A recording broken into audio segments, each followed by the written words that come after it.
It was like being trapped in a spider web, literally. There was no turn around and head back. There was no back.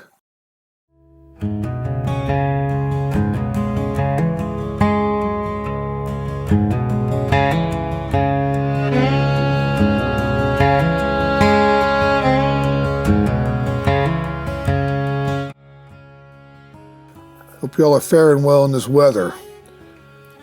I was online this morning, and I was quickly reminded of something that is sadly growing more and more pervasive and prevalent within our culture and society as a whole.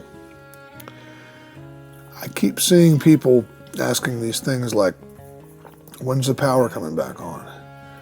When are the roads going to be clear? When's the trash getting picked up again? I even saw this one unfortunate person say that their pipes froze and how they had not bothered to buy any water or fill any jugs beforehand. And now they're stuck in a situation where they are snowed in and they can't drink or wash themselves. They never thought of it because their pipes had never froze before. It's record cold. And then something hit me. It's the mindset. Don't worry, this is not going to turn into a preparedness lecture. I'm not going to tell you what you should have done or should do in the future. But this does offer me an opportunity to point something out in the big picture that transcends all this stuff. Transcends politics, religion, which I'll touch on a little bit, but gets deeper than this. Too many people are married to this notion that when things get out of control and disaster occurs, that somebody's coming to the rescue. You know, there's a lot of grown adults that seem to be waiting on a parent. Our first responders, they fight battles that we can't imagine on our behalves. They go to war for our safety, more often than people realize. But what happens when they can't get to work? What happens when all hell breaks loose and they've got to stop what they're doing and protect their families instead of worrying about our families? And this is something a lot of people don't think about on any meaningful level until they're trapped in a very scary situation. We sit here comfortably, often glued to our screens, trading our memes and our reels, distracted by entertainment. Monday Night Football, reality TV drama, the latest trends on X, arguments. We've had it so good for so long that we don't think about the consequences until something dire lands on our doorstep, and then we're ill-equipped to deal with it. It's like comfort convinces us that we're not animals. And reality reminds us that we are. The system that we live in has got us all trained. Trained to believe that we don't need to be self-reliant in any meaningful way.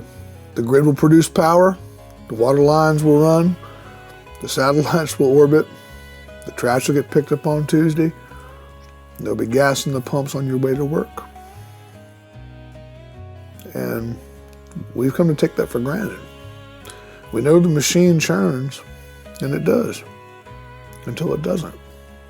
What we don't account for is this idea that things can change in the blink of an eye. And that when things go belly up, when there is no internet, when there is no power, when there is no water, no food, no deliveries, no cavalry coming, when that happens, our ideologies and our sense of faith mean very little. The receipts do.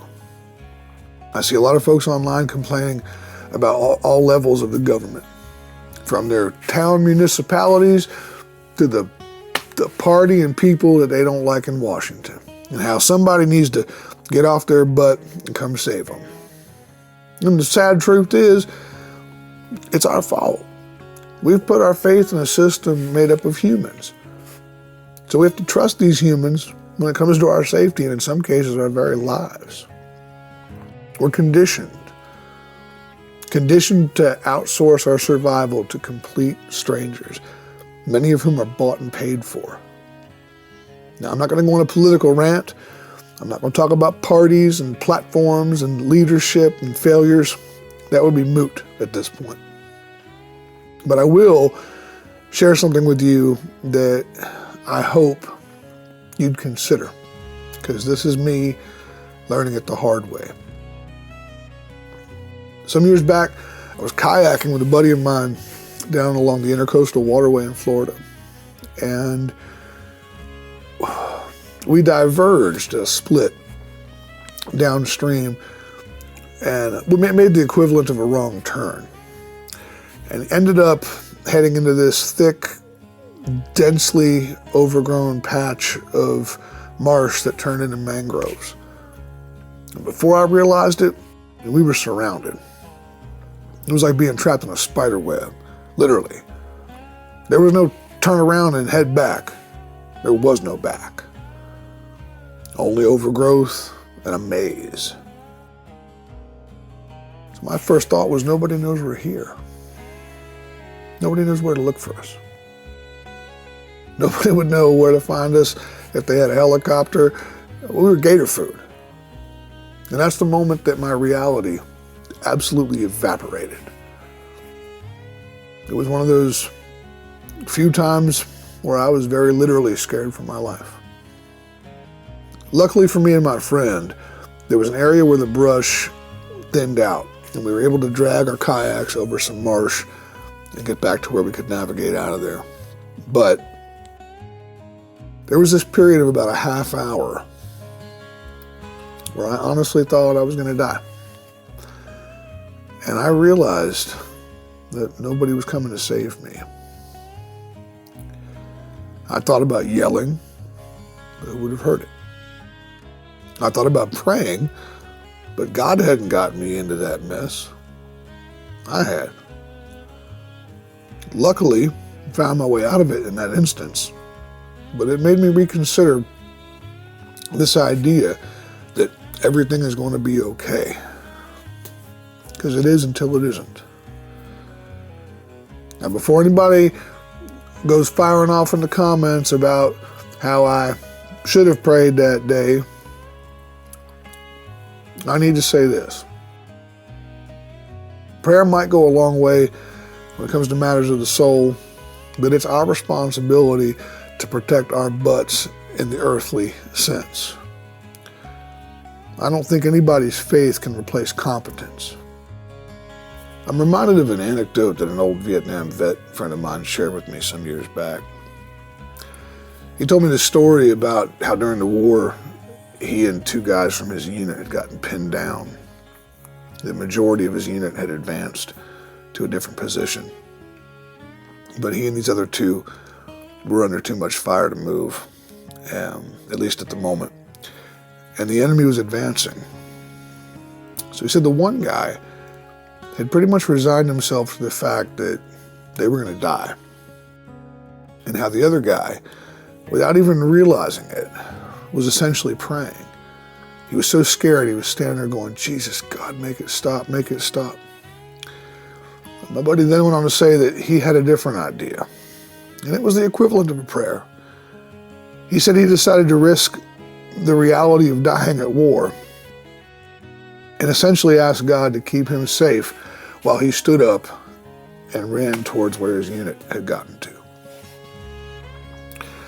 Whether God was listening or not, he put the onus on himself, and that's what's important. Because that's just what he did. He mustered up the strength to risk getting his butt shot, but at least tried, rather than stand there like a deer in the headlights, guaranteeing his demise. Now, I realize there's plenty of people out there that don't believe in any kind of higher power. That's your business. Just like for someone who does, and they want to put every ounce of their faith in it, that too is your business. This isn't about whether you believe in something beyond yourself or not. This is about the part of you that chokes up when your life's on the line. There's a fundamental difference. Life doesn't know any prejudice or bias.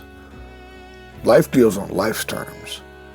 And when we default to our faith in God or our political ideology or the party that we tend to vote for to solve earthly problems, If you think about it, we end up like the other two men in my friend's story, essentially waiting around to die.